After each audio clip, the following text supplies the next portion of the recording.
Plus de larmes au ciel et plus de chagrin, tout sera glorieux en ce lieu. La joie prendra la place de la tristesse quand nous nous joindrons au béni. Au ciel, il n'y aura plus de pleurs, chagrin et peine ne seront plus. Au ciel, il n'y aura plus de pleurs, toutes nos larmes seront essuyées. La gloire, oui, la gloire nous attend là-haut, là où nous serons pour toujours, en douce communion avec le Sauveur. Chagrin et tristesse cesseront. Au ciel, il n'y aura plus de pleurs, chagrin et peine ne seront plus. Au ciel, il n'y aura plus de pleurs, toutes nos larmes seront essuyées.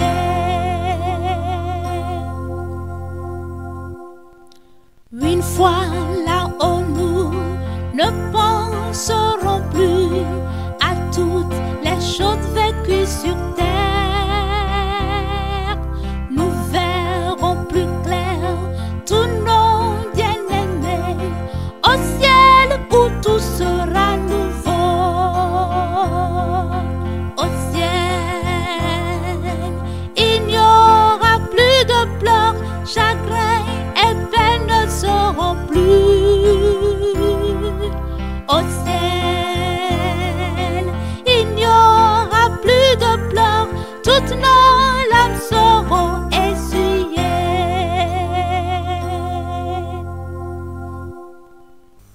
Prions d'abord. Notre Père qui est dans les cieux, nous te bénissons, nous te louons et nous te glorifions. Nous t'exaltons pour tout ce que tu fais. Merci pour ton amour, merci pour ta grâce. Nous voulons encore nous rapprocher de toi à travers cet enseignement sur les événements des derniers temps. Ouvre nos oreilles, ouvre nos cœurs et ouvre nos pensées à t'écouter, Père de gloire. Pendant que nous écoutons ta parole, donne-nous la compréhension profonde. Et ainsi sera dans le nom de Jésus-Christ. Merci Père.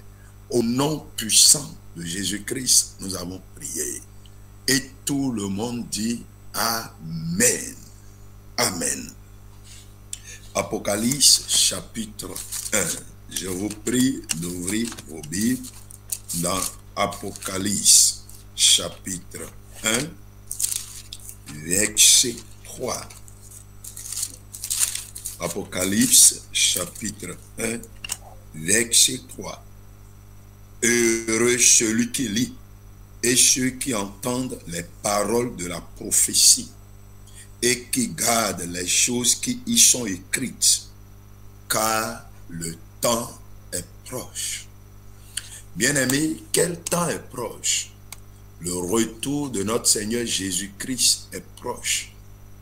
Quel temps est proche? Le temps de l'enlèvement est proche. Quel temps est proche? Les événements décrits dans la Bible s'accomplissent jour après jour. Et l'ère de l'Église, la période de l'Église sur la terre, tire vers sa fin. C'est pourquoi la Bible dit, le temps est proche. Apocalypse 22. Apocalypse 22, verset 10. Et il me dit, ne scelle point les paroles de la prophétie de ce livre, car le temps est proche. Le temps est proche. Bien-aimé, le temps est proche. Matthieu chapitre 4, verset 17. Matthieu 4, verset 17. La Bible nous dit, dès lors, Jésus commença à prêcher et à dire, repentez-vous, car le royaume des cieux est proche. Depuis la semaine dernière, par la grâce de Dieu, nous avons commencé la série d'enseignements sur les événements des derniers temps. Aujourd'hui, par la grâce de Dieu, nous voulons considérer la partie 2, intitulée « La résurrection des morts ». La résurrection des morts. 1 Thessaloniciens chapitre 4, verset 13. Est-ce que vous êtes avec moi? Ouvrez vos Bibles dans 1 Thessaloniciens chapitre 4, verset 13. La parole de Dieu nous dit: nous ne voulons pas, frères, que vous soyez dans l'ignorance au sujet de ceux qui sont décédés, afin que vous ne vous affligiez pas comme les autres qui n'ont point d'espérance. Car si nous croyons que Jésus est mort et qu'il est ressuscité, croyons aussi que Dieu ramènera Jésus et avec lui ceux qui sont décédés. Voici en effet ce que nous vous déclarons d'après la parole du Seigneur. Nous les vivants restés pour l'avènement du Seigneur, nous ne dévancerons pas ceux qui sont décédés, car le Seigneur lui-même a un signal donné, à la voix d'un archange et au son de la trompette, descendra du ciel. Et qu'est-ce qui suit? Lisez avec moi. 1, 2, go. Et les morts en Christ ressusciteront premièrement. Et les morts en Christ ressusciteront premièrement. Ensuite, nous les vivants qui serons restés, nous serons tous ensemble enlevés avec eux sur des nuées à la rencontre du Seigneur dans les airs. Et ainsi nous serons toujours avec le Seigneur. Consolez-vous donc les uns les autres par ces paroles. L'apôtre Paul, après révélation claire, après réception d'une révélation claire de la part du Seigneur, ici il détaille ce qui se passera le jour de l'enlèvement. Les morts en Christ, c'est-à-dire ceux qui ont écouté l'évangile de Christ, ceux qui ont cru à sa parole, ceux qui ont reçu Christ comme sauveur et Seigneur personnel, et ceux qui ont marché conformément à sa parole, ceux-là écouteront le son de la trompette si en temps ils étaient décédés et enterrés. Et quel que soit le nombre d'années qui sépare le jour de leur enterrement d'avec le jour de la trompette, ils sortiront des tombes. C'est ce que la parole de Dieu nous dit. Et heureux sont ceux qui croient en ces paroles-là. 1 Corinthiens chapitre 15, verset 12. Parce qu'il y a des gens qui ne croient pas. Et cela ne date pas d'aujourd'hui. Ceux qui doutent de la parole de Dieu, ils sont nombreux. Et pendant toutes les générations, il y a toujours des gens qui ne veulent pas croire en la parole de Dieu. Mais heureux sont ceux qui écoutent et qui croient. 1 Corinthiens 15, verset 12. Or, si l'on prêche que Christ est ressuscité des morts, pourquoi quelques-uns parmi vous disent-ils qu'il n'y a point de résurrection des morts? Vous voyez, donc, les gens vont toujours douter de la parole de Dieu. Et cette série d'enseignements que nous avons commencé par donner, par la grâce de Dieu, certains n'y croient pas et ils doutent. Ils doutent. Ils croient que ce sont des fables habilement conçues, des histoires. Non, ce n'est pas une histoire, c'est une vérité. Verset 13. S'il n'y a point de résurrection des morts, Christ non plus n'est pas ressuscité. Et si Christ n'est pas ressuscité, notre prédication est donc vaine et votre foi aussi est vaine. Il se trouve même que nous sommes de faux témoins à l'égard de Dieu, puisque nous avons témoigné contre Dieu qu'il a ressuscité Christ, tandis qu'il ne l'aurait pas ressuscité. Et si les morts ne ressuscitent point, car si les morts ne ressuscitent point, Christ non plus n'est pas ressuscité. Et si Christ n'est pas ressuscité, votre foi est vaine et vous êtes encore dans vos péchés. Et par conséquent, aussi ceux qui sont morts en Christ, ils sont perdus. Si c'est dans cette vie seulement que nous espérons Christ, nous sommes les plus malheureux de tous les hommes. Mais maintenant, Christ est ressuscité des morts. Il est les prémices de ceux qui sont morts. Car, quoique la mort est venue par un homme, c'est aussi par un homme qu'est venue la résurrection des morts. Et comme tous meurent en Adam, de même aussi tous revivront en Christ. Et quelqu'un dit Amen. Tous revivront. Nous attendons cette résurrection-là. Verset 23. Mais chacun en son rang. Christ comme prémisse, puis ceux qui appartiennent à Christ lors de son avènement. La résurrection des morts aura lieu. Pour comprendre cet enseignement, nous allons la considérer, ou bien nous allons le considérer en trois parties. La première partie, la prophétie sur la résurrection des morts. La prophétie sur la résurrection des morts. La deuxième partie, nous verrons comprendre la différence entre la première et la deuxième résurrection. Il y a deux résurrections. Quand nous parlons de la résurrection des morts, il y a deux résurrections. La première résurrection et la deuxième résurrection. Maintenant, la deuxième partie de notre enseignement nous dit comprendre la différence entre la première et la deuxième résurrection. Et en troisième partie, nous verrons la grâce abondante pour prendre part à la première résurrection. La grâce abondante pour prendre part à la première résurrection. Retournons à la première partie. La première partie de notre enseignement est intitulée la prophétie sur la résurrection des morts. La prophétie sur la résurrection des morts. Allons dans Daniel chapitre 12, versets 2 à 3. La résurrection des morts, annoncée déjà et prophétisée dans l'Ancien Testament. Daniel chapitre 12, verset 2. La Bible dit: plusieurs de ceux qui dorment dans la poussière de la terre se réveilleront, les uns pour la vie éternelle et les autres pour l'opprobre, pour la honte éternelle. Ceux qui auront été intelligents brilleront comme la splendeur du ciel, et ceux qui auront enseigné la justice à la multitude brilleront comme les étoiles à toujours et à perpétuité. Donc nous voyons ici la prophétie depuis l'Ancien Testament, quand Daniel a eu les révélations de la part de Dieu sur les événements des derniers temps. Il dit dans son livre de façon apocalyptique que ceux qui dorment dans la poussière, ils se réveilleront. Ésaïe 26, verset 19. Ésaïe 26, verset 19. Que tes morts revivent, que mes cadavres se relèvent. Réveillez-vous et tressaillez de joie, habitants de la poussière, car ta rosée est une rosée vivifiante, et la terre redonnera le jour aux morts. Ça, c'est la prophétie dans l'Ancien Testament. Et nous devons croire à ça. Donc, la résurrection des morts est annoncée, prédite et prophétisée dans l'Ancien Testament. Notre Seigneur Jésus-Christ lui-même l'a annoncé.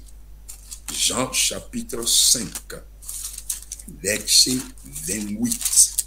Jean chapitre 5, verset 28. Ouvrez votre Bible, s'il vous plaît, dans Jean chapitre 5, verset 28. La Bible dit: ne vous étonnez pas de cela, car l'heure vient où tous ceux qui sont dans les sépulcres entendront sa voix et en sortiront. Ceux qui auront fait le bien ressusciteront pour la vie, mais ceux qui auront fait le mal ressusciteront pour le jugement. Vous voyez ici, Jésus-Christ, notre Seigneur, l'a annoncé, et c'est clair.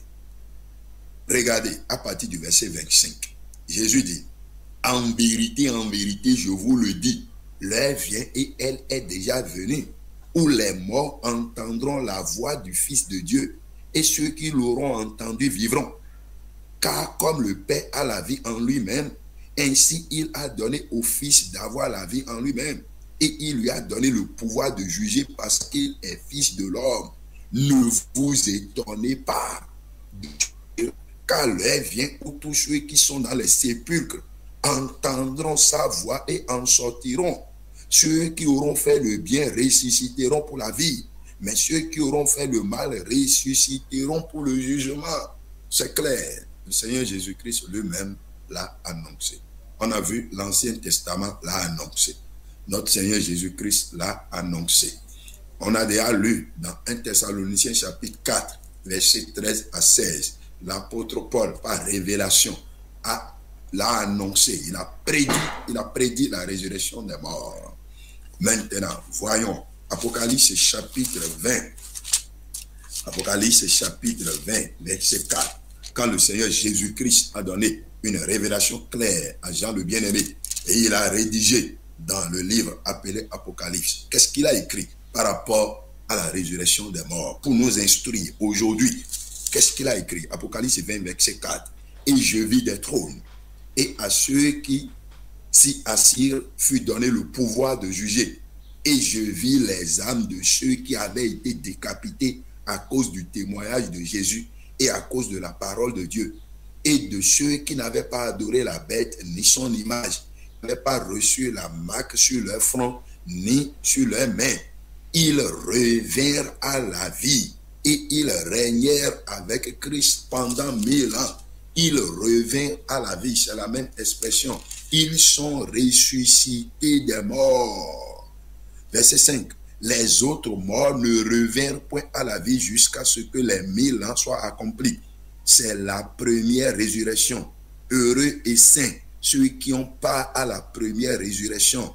La seconde mort n'a point de pouvoir sur eux, mais ils seront sacrificateurs de Dieu et de Christ, et ils régneront avec lui pendant 1000 ans. Et que quelqu'un dise Amen. La parole de Dieu est claire.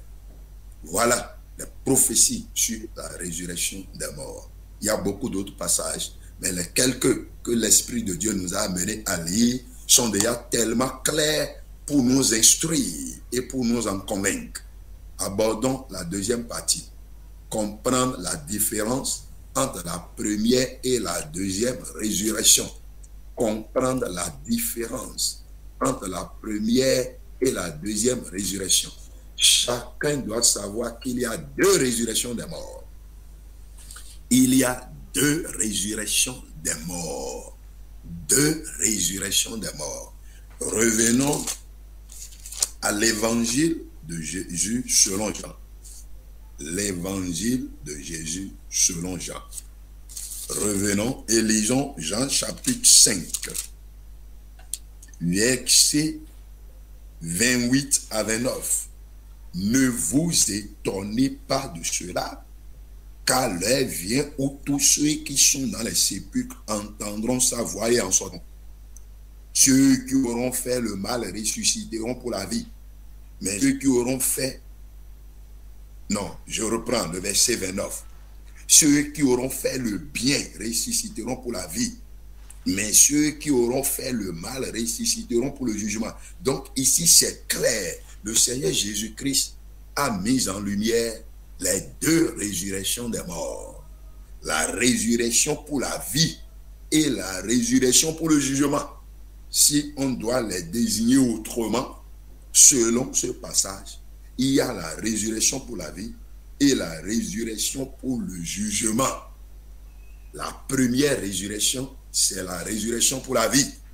La deuxième résurrection, c'est la résurrection pour le jugement. Voyons encore Apocalypse chapitre 20. Apocalypse chapitre 20, verset 6.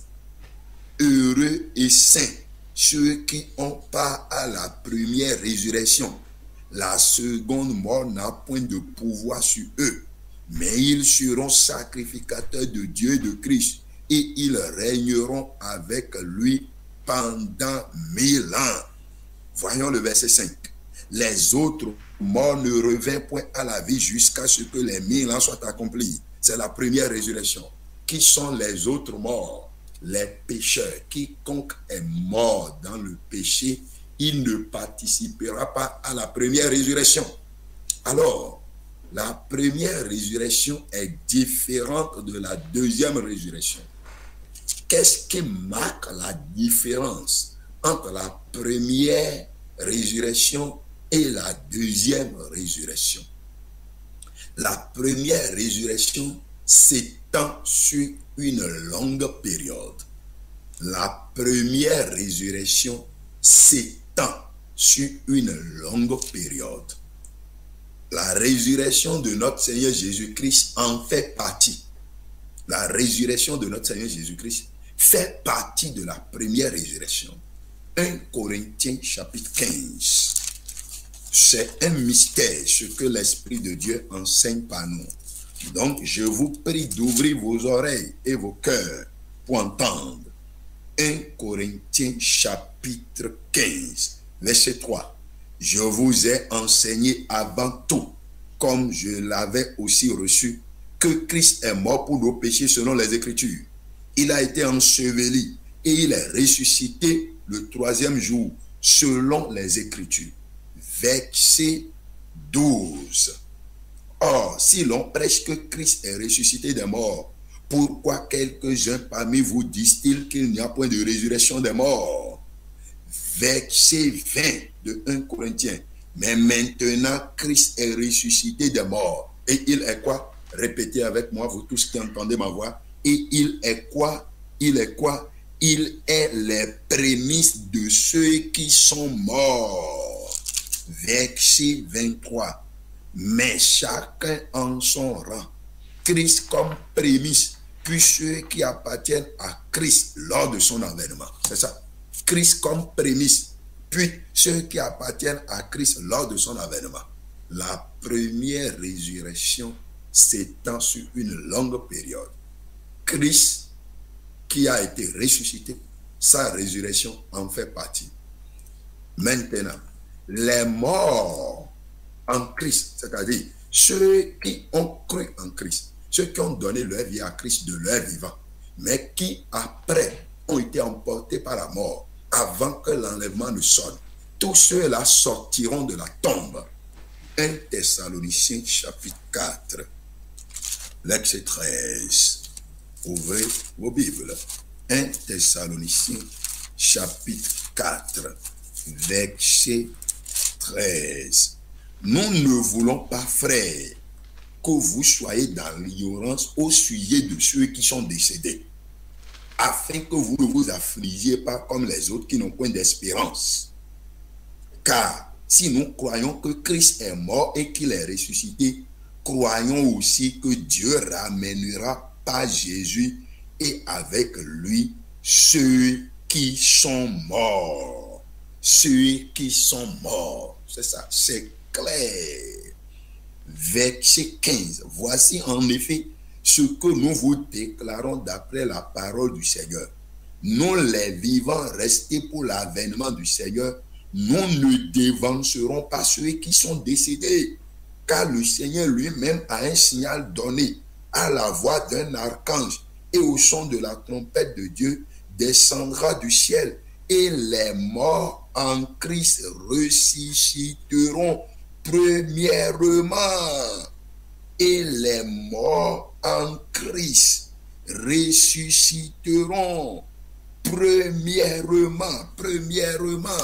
1 Corinthiens chapitre 15, verset 52. 1 Corinthiens 15, verset 52.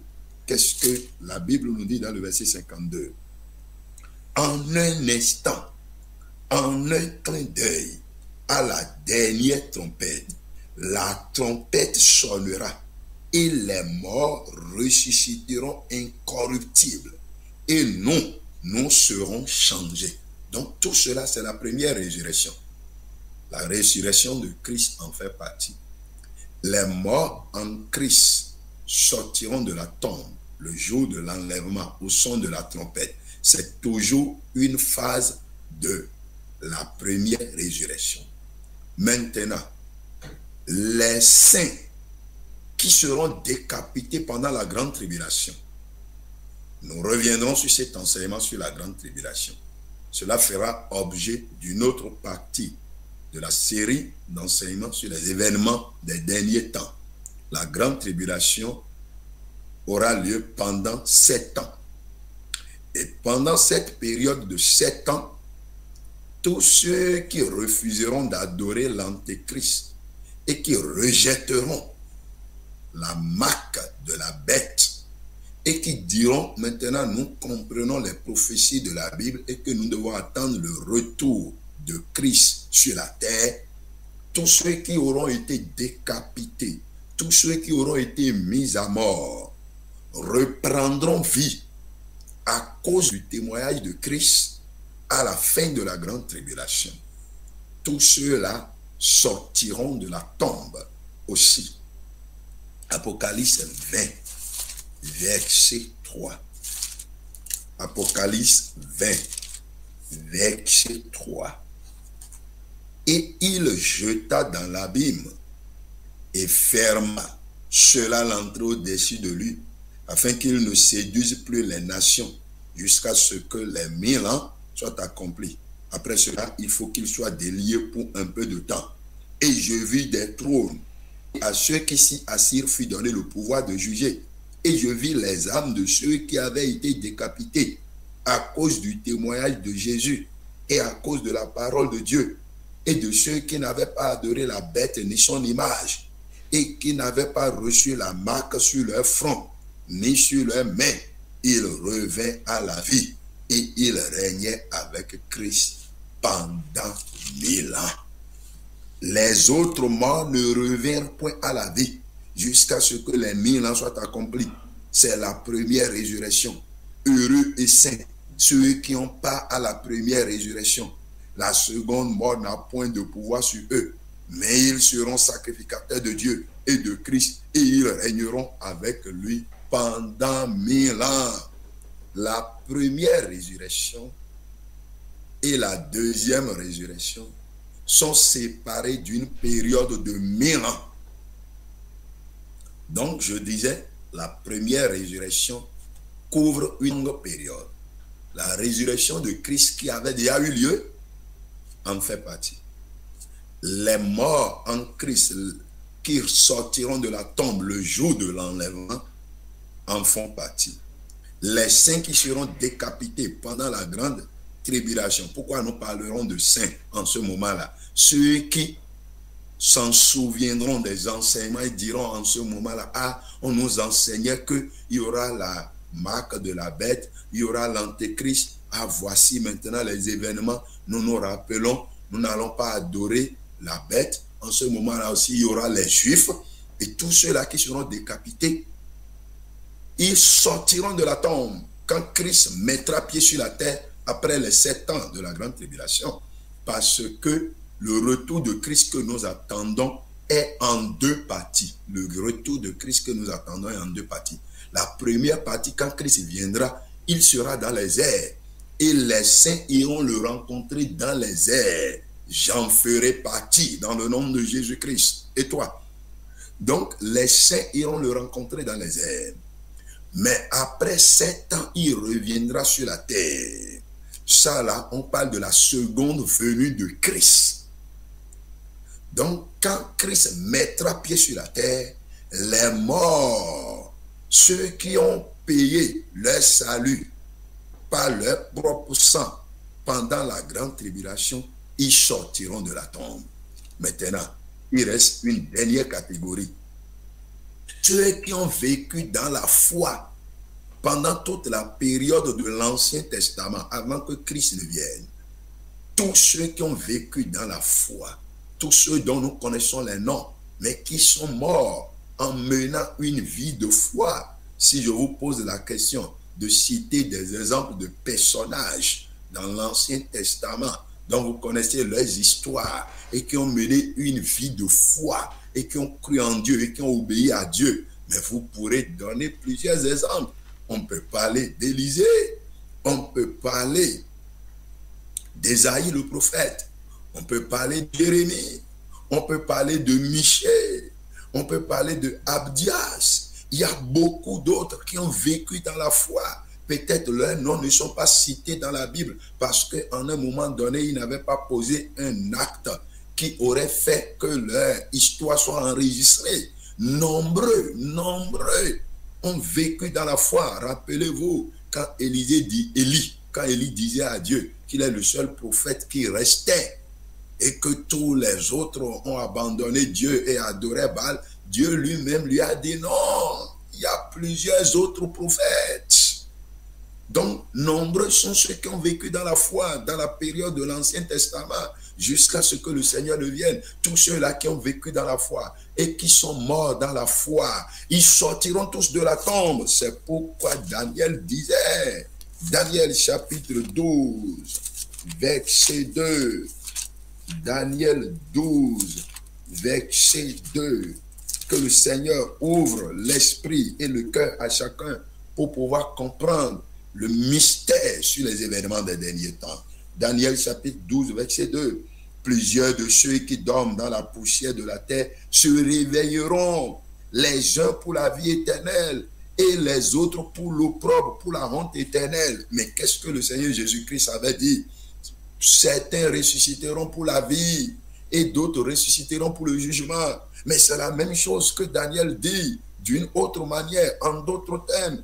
Il dit, plusieurs de ceux qui dorment dans la poussière de la terre se réveilleront, les uns pour la vie éternelle et les autres pour l'opprobre, pour la honte éternelle. Donc, de façon claire, chacun comprend maintenant que la résurrection des morts, il y a deux. Il y a deux résurrections des morts.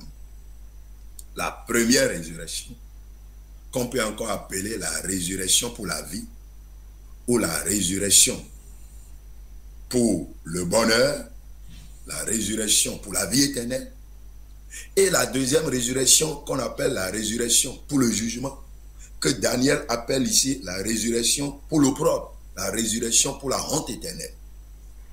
Les deux résurrections, la première résurrection et la deuxième résurrection, sont séparées d'une période de 1000 ans. C'est-à-dire, quand la première résurrection va prendre fin,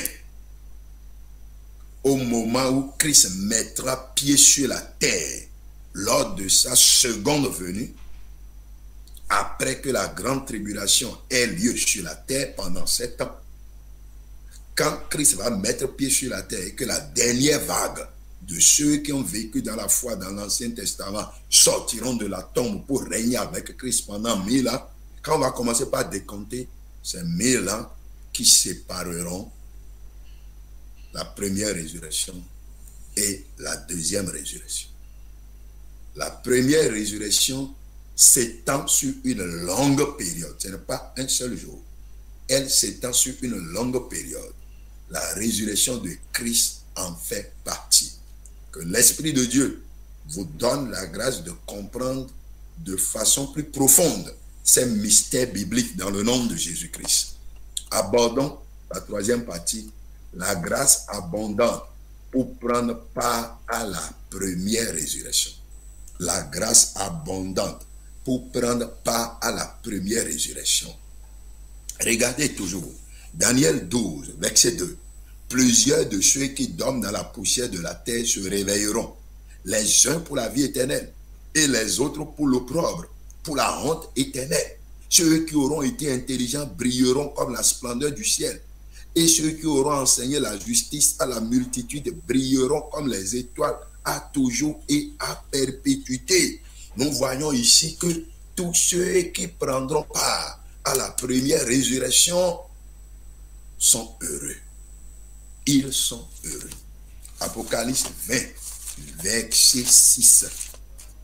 Apocalypse, chapitre 20, verset 6. La Bible dit, heureux et saints ceux qui ont part à la première résurrection. La seconde mort n'a point de pouvoir sur eux, mais ils seront sacrificateurs de Dieu et de Christ, et ils régneront avec lui pendant 1000 ans. La première résurrection, quiconque prend part est heureux. Il sera avec Christ pour toujours, d'éternité en éternité. Mais quiconque participe à la deuxième résurrection, il est condamné à jamais et il ira en enfer. Alors, pendant que nous sommes vivants, que devons-nous comprendre? Nous attendons l'enlèvement. Nous attendons l'enlèvement. Et pendant que nous attendons l'enlèvement, les jours passent, les mois passent, les années passent. Et la mort peut aussi nous emporter. Nombreux sont ceux qui sont déjà emportés par la mort. Regardez ce que l'apôtre Paul disait quand il écrivait aux Thessaloniciens. Dans 1 Thessaloniciens chapitre 4 verset 14. Car si nous croyons que Jésus est mort et qu'il est ressuscité, croyons aussi que Dieu ramènera par Jésus avec lui ceux qui sont décédés. Voici en effet ce que nous vous déclarons d'après la parole du Seigneur. Nous les vivants, restés pour l'avènement du Seigneur, nous ne dévancerons pas ceux qui sont décédés. Quand l'apôtre Paul écrivait, il espérait être vivant et que la trompette aurait lieu. C'est pourquoi il dit, nous, les vivants qui seront restés pour l'avènement du Seigneur. Donc nous aussi, de notre temps, notre espérance vivante est de participer à l'enlèvement. Et nous attendons impatiemment le Seigneur, vivant tous les jours dans la pureté, dans la justice, dans l'intégrité, dans la sainteté bibliquement révélée, espérant que le Seigneur reviendra bientôt. Alors, pendant que nous attendons le Seigneur, la mort peut nous emporter comme la mort peut emporter certains parmi nous.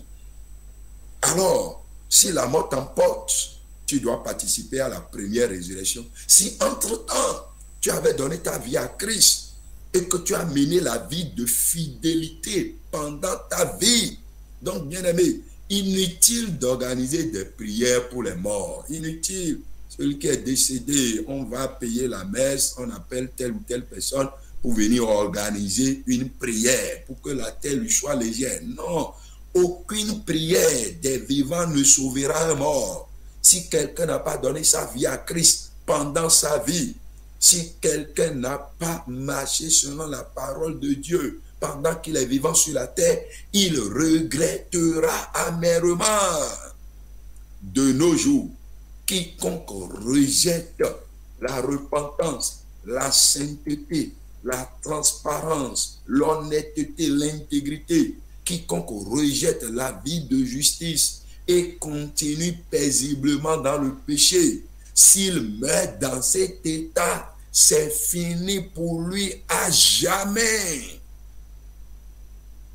Nous avons la grâce aujourd'hui d'être sauvés. Bien-aimé, toi qui m'écoutes, la grâce de confesser tous tes péchés.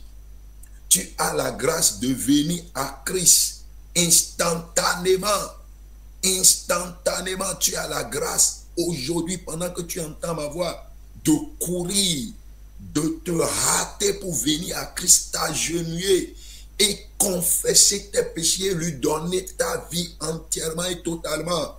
Et Christ te donnera la grâce, le pouvoir de devenir enfant de Dieu et de pouvoir marcher conformément à sa parole tous les jours, tout en espérant son retour imminent.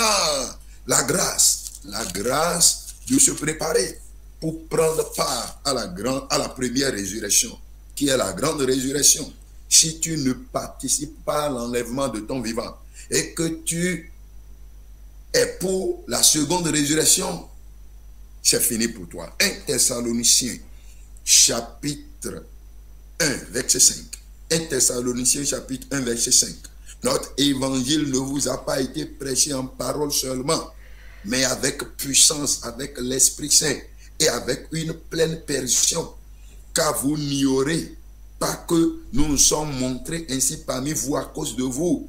Et vous-même, vous avez été mes imitateurs et ceux du Seigneur en recevant au milieu de beaucoup d'afflictions avec la joie du Saint-Esprit, en sorte que vous êtes devenus un modèle pour tous les croyants de la Macédoine et de l'Achaïe. Non seulement en effet la parole du Seigneur a retenti de chez vous dans la Macédoine et dans l'Achaïe, mais encore votre foi en Dieu s'est fait connaître en tout lieu, de telle manière que nous n'avons pas besoin d'en parler, car on raconte à votre sujet, on raconte à notre sujet quel accès nous avons eu auprès de vous et comment vous vous êtes convertis à Dieu en abandonnant les idoles pour servir le Dieu vivant et vrai. et pour attendre des cieux son Fils qu'il a ressuscité des morts, Jésus qui nous délivre de la colère à venir. Et pour attendre des cieux, c'est Christ que nous attendons. C'est comme cela on se repent, car on raconte à notre sujet quel accès nous avons eu auprès de vous et comment vous vous êtes convertis à Dieu. Comment es-tu converti, bien-aimé? Ta conversion est-elle authentique? As-tu donné ta vie à Christ authentiquement? Comment on se convertit? Tu dois reconnaître ton état pécheur. Quiconque est né sur cette terre est né pécheur. Et si tu n'as jamais donné ta vie authentiquement à Christ, tu ne l'as jamais reçu authentiquement dans ta vie. Maintenant, l'occasion t'est offerte gracieusement de reconnaître ton état pécheur. Tu mens, tu vas faire des consultations idolâtres chez des visionnaires, chez des féticheurs. Tu t'adonnes à la fornication, à la prostitution, à l'idolâtrie, à l'alcoolisme. Tu voles, tu escroques les gens, tu es pécheur. Et tout pécheur court le grand danger d'aller en enfer. C'est aujourd'hui que tu dois donner ta vie à Christ. C'est pourquoi Christ a dit, repentez-vous car le royaume des cieux est proche. Bien-aimé, si tu ne te repens pas, tu cours un grand danger. Luc chapitre 13. Luc chapitre 13, verset 2. Non, je vous le dis, verset 3, Luc 13, verset 3. Non, je vous le dis, mais si vous ne vous repentez pas, vous périrez tous également. Bien-aimé, je te le répète, tu as eu la grâce d'écouter la parole de Dieu de ton vivant sur cette terre. Si tu ne te repens pas, si tu ne sors pas du péché, si tu ne sors pas de l'injustice, si tu ne sors pas du mensonge, si tu ne sors pas des souillures de ce monde, le monde fait la promotion du péché. Si tu te laisses emporter par le vent du plaisir, la vague du péché qui emporte les gens, si tu te laisses emporter par cela et que tu meurs dans le péché ou bien l'enlèvement te surprend, tu as perdu ta vie à jamais. Non, je vous le dis, mais si vous ne vous repentez, vous périrez tous également. Verset 5, Jésus répète encore, non, je vous le dis, mais si vous ne vous repentez, vous périrez tous également. Acte 17, verset 30. Acte 17, verset 30. La parole de Dieu dit, Dieu sans tenir compte des temps d'ignorance, annonce maintenant à tous les hommes en tout lieu qu'ils ont à se repentir. Mon frère, ma soeur, repens-toi, donne ta vie à Christ. Confesse tes péchés. Donne ta vie à Christ. Donne ta vie à Christ. Sors du péché. Sors de l'idolâtrie. Sors du mensonge. Sors de l'alcoolisme. Sors du vol. Sors du banditisme. Sors de la prostitution. Sors de la fornication. Sors de tout ce qui est péché. Qu'est-ce qui est péché? Qu'est-ce qui est péché? 1 Corinthiens chapitre 5. 1 Corinthiens chapitre 5. Qu'est-ce qui est péché? Verset 9. 1 Corinthiens chapitre 5, verset 9. Je vous ai écrit dans ma lettre de ne pas avoir de relation avec les débauchés. La débauche, c'est le péché sexuel sous toutes ses formes. Non pas d'une manière absolue avec les débauchés de ce monde, ou avec les cupides et les ravisseurs, ou avec les idolâtres. Autrement, il vous faudrait sortir du monde. Mais ce que je vous ai écrit, c'est de ne pas avoir de relation avec quelqu'un qui se nomme frère, est débauché, ou cupide, ou idolâtre, ou outrageux, ou ivrogne, ou ravisseur. De ne même pas manger avec un tel homme. C'est ce que la parole de Dieu nous dit. De ne même pas manger avec un tel homme. Donc tout ce qu'on vient de citer, on appelle cela péché. 1 Corinthiens chapitre 6, verset 9. 1 Corinthiens 6, verset 9. Ne savez-vous pas que les injustes n'hériteront point le royaume de Dieu? Ne vous y trompez pas. Ni les débauchés, ni les idolâtres, ni les adultères, ni les efféminés, ni les homosexuels, ni les voleurs, ni les ni les ivrognes, ni les outrages, ni les ravisseurs n'hériteront point le royaume de Dieu. Bien-aimé, tout ce qu'on vient de citer, est-ce que tu commets cela? Ou bien d'autres choses semblables, peut-être ce qui n'est pas cité ici. Tu es dans ça, tu commets cela, c'est ça que tu fais tous les jours. Tu es en route pour l'enfer. Le Seigneur te lance l'appel par ma voix maintenant. Viens donner ta vie à Christ. Nous avons vu aujourd'hui la résurrection des morts. Et nous comprenons clairement que les pécheurs ressusciteront pour le jugement. Mais ceux qui ont mené leur vie dans la fidélité, dans la pureté devant Dieu, et qui ont mené la vie de foi, que ça soit dans l'Ancien Testament, que ça soit de l'ère chrétienne, de l'ère de Christ, ceux qui sont morts ressusciteront pour la vie éternelle. Mais ceux qui seront restés vivants participeront à l'enlèvement ensemble avec les morts en Christ. Bien-aimé, la grâce est disponible pour toi aujourd'hui pour que ton nom soit inscrit dans le livre de vie afin que tu puisses participer à l'enlèvement, soit de ton vivant ou soit que tu sois mort. Choisis. L'Esprit de Dieu te dit de choisir. Et je te conseille de choisir la première résurrection, c'est-à-dire la vie et non la mort. Soyez bénis. Prions ensemble. Notre Père qui est dans les cieux, nous te bénissons. Nous te louons pour ce merveilleux enseignement que tu nous donnes. Merci pour les explications des mystères contenus dans ta parole que tu nous donnes afin de nous préparer pour l'enlèvement. Seigneur, je prie maintenant tous ces bien-aimés qui sont en train d'écouter ces enseignements. Saint-Esprit, ouvre leur cœur, ouvre les yeux, ouvre leur esprit pour comprendre le mystère de ta parole et se préparer pour ton retour dans le nom de Jésus-Christ. Maintenant, vous tous, les bien-aimés qui m'écoutez, tu es là et tu veux donner ta vie à Christ. Lève ta main et je vais prier avec toi. Partout où tu es maintenant, tu es à la maison, tu es au service et tu écoutes ma voix, tu as écouté cet enseignement et tu vois combien c'est urgent de donner ta vie à Christ. Lève ta main et je vais prier avec toi.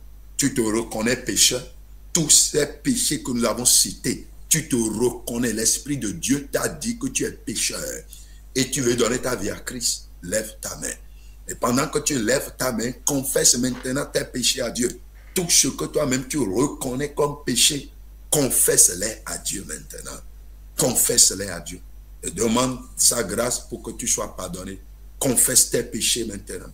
Confesse tes péchés maintenant. Au nom de Jésus-Christ, nous avons prié. Notre Père qui est dans les cieux, je prie pour tous ces bien-aimés-là qui ont levé la main maintenant. Tous ceux qui sont en train de prendre la décision de donner leur vie à toi. Seigneur, au nom de ta compassion et de ta miséricorde, pardonne-les. Efface leurs péchés. Efface leurs iniquités dans le nom de Jésus-Christ. Que le sang qui a coulé sur la croix les lave maintenant. Seigneur, transfère-les maintenant au nom de ta compassion et de ton amour dans ton royaume de vie. Père, écris leur nom dans le livre de vie. Confère-leur le pouvoir de devenir enfants de Dieu dès maintenant et qu'ils soient gardés jalousement dans ton royaume jusqu'à ton retour dans le nom de Jésus-Christ. Merci Seigneur parce que tu nous as exaucés. Au nom puissant de Jésus-Christ, nous avons tous prié. Amen. Amen. Amen. Soyez bénis.